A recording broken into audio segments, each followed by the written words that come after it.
Minecraft, a game that many associate with childhood, when it was incredibly simple without any bells and whistles, an endless sandbox with equally endless possibilities for imagination.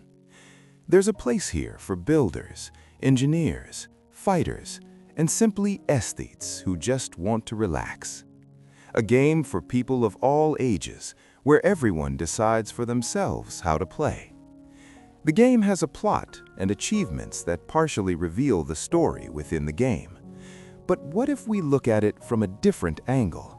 What if this game isn't just about progression, but about life and how to navigate each stage?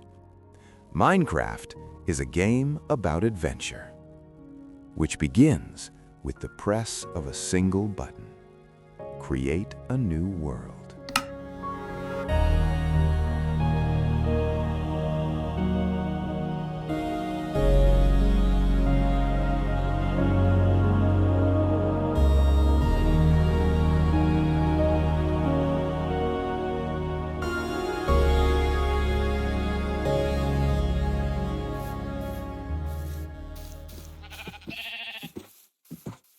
The game starts the same for everyone. You emerge into a colorful world full of opportunities and resources, but your pockets are empty. You need to make everything from scratch to progress. It all starts with a block of wood, which can be turned into planks, and from those planks you can make a workbench. You just gained a tool that unlocks everything else. It works the same way in real life. When you are born or begin a new chapter in your life, you are, in a sense, starting over. You're opening a new chapter. You have nothing, and you need to start somewhere. Children get help from their parents at first, but they must take the first steps themselves to figure out how to do it. A new chapter in your life, like moving abroad, certainly gives you a head start in the form of certain resources, but they won't last long.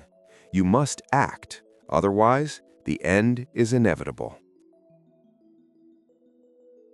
At the beginning of the game, your best friends are wooden and stone tools. They'll help you progress and gather more resources than you could with your bare hands, but they aren't very durable. Of course, at this point in the game, you can stop and just survive. But what's the fun in that when you can achieve so much more? Your first friends in life are those very same tools.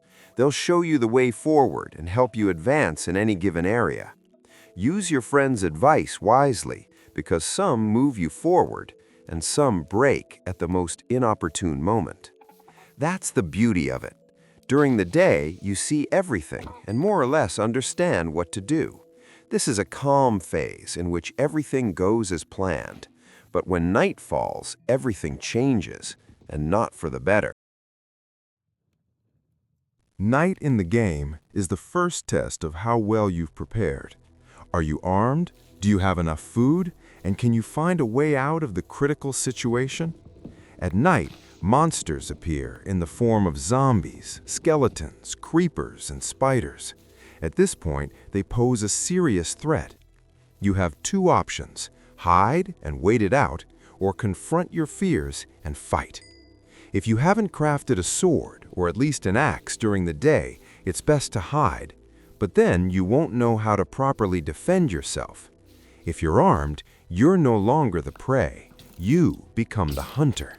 A monster hunter. Yes, the first time is always difficult, but it's in stressful situations that you truly draw the right conclusions. A real-life equivalent of a night out is a test at school. You're scared. You don't know what to expect. You can avoid it now, but not forever. Your knowledge is your sword. If you know more than you should, this sword will become enchanted. Yes, the fight will be difficult, but at least you'll understand exactly what you need to do and what to prepare for in the future. You have invaluable experience behind you. If you're over 18 and no longer in school or university, a good analogy would be an inspection at work. You can try to avoid it, but if you make mistakes, you'll likely be fired or reprimanded. Your only defense will be following the terms of your employment contract and completing all tasks on time. An inspection, unlike a test, can come unexpectedly, so it's best not to take unnecessary risks. We survive the night. We greet the dawn. Zombies and skeletons burn, dropping resources in the form of rotten flesh and bones upon death. Creepers, like spiders, don't burn, but they're less dangerous during the day. If you've learned to fight these creatures, then after the night, you've earned a reward in your inventory for your bravery, appropriate for the risk. Gunpowder, spider eyes, and if you're lucky, you might even be able to loot a bow from a skeleton. However, this isn't the only challenge the game throws at you. To advance further, you literally have to leap into the abyss, venture into the dark labyrinths of caves. Of course, you can do without it, but then you risk being stuck in this Stone Age forever. For some, this is normal. Better the stability at the bottom without risks than the risks at the very top of the career ladder. Some choose to stay, some go deeper. So I choose the risk for the reward in the end. If you think the same way, congratulations. You think not just like a subordinate, but also to some extent like a leader. That's a good quality. But you always need to be able to calculate the risks correctly so as not to end up with an arrow between the eyes. If you do everything correctly, you'll end up with enough for further progression. New tools, new armor, mostly iron. If you've gone far enough, you might even find a few diamonds. This reward is given to the most persistent, to those who see it through to the end. But it all needs to be stored somewhere. Building your own shelter is an interesting endeavor. It all depends on your ambitions and desires. For some, a wooden box with a single chest will be enough, while others will want to build a real mansion just to experience the luxury they don't have in reality. This is a very interesting point, because it is at this stage that a person's true personality is revealed. If they're short on time, they won't bother and will build a basic structure, without details, embellishments, or anything else that would require unnecessary time and resources. If you want to play for fun, then the perseverance will match. The house will be stylish, built according to plan, inspired either by something real or created from scratch with a touch of improvisation. A house that will have everything: a grand staircase at the entrance, a chandelier, a large dining table, a barrel cellar, a spacious library, a bedroom, a swimming pool, and much more. Even a horse stable and a private farm. And at that moment, it becomes clear it's not about resources, it's about what you want to build. That's the whole thrill. No one limits you. You are the boss. You decide what to do. And this is where your true ambitions and goals are reflected. But what is next? Of course, travel to scout out the surroundings. If you're lucky, you'll find a village with inhabitants. And here begins the most interesting and important event you'll experience. In villages, you meet different people. The villagers know how to bargain. Some offer you what you need to survive. Others trade things you didn't even know you were looking for. And sometimes you won't find what you came for at all. Barter is the basis of the economy, its very origins. If you give up something of yours, you get something in return, a service or an item.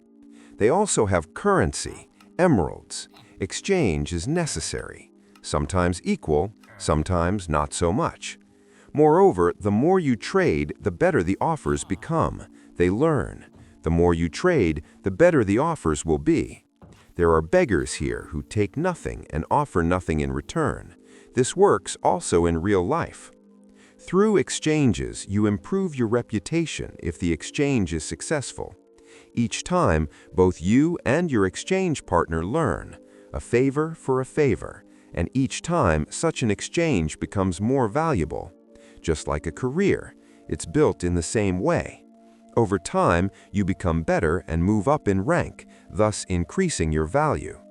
When you've got everything you need, you can stop again, saying you've achieved what you wanted, or you can move on. The further path leads through hell, and this stage too must be overcome. Hell has only one goal in the game: to obtain a resource to advance to the end. This resource is the blaze rod. It's difficult to obtain, but it opens the way to the game's final challenge, which will conclude the story. Or will it? In any case, there are times in life when you have to go through hell to reach unseen treasures. For those who think that almost all businessmen are lucky, I have bad news for you. Each of them went through their own hell to ultimately reach the top. Elon Musk slept in his own factory. Enzo Ferrari, on his way to success, lost his child and wife, was close to bankruptcy, but still survived and built an empire. There are many such stories, but they all share a common motive. People went through hell to ultimately prove they could do it and can do it again. Each has his own, but without it, you can't go any further. So, we have the rods. They're used to make powder for creating ender eyes. We craft them and set out to conquer the final challenge, the end. A boss awaits us there, a dragon. This is it, what we've been fighting for, what we've been going through all this for. This fight will require all the skills you've learned throughout the game: swordplay, archery, barricading, and water as a universal safety net. This is the moment when you realize what you're capable of and what you deserve. And sooner or later, you face something stronger than you. Kill or be killed. If you've won, congratulations. Infinity is not the limit.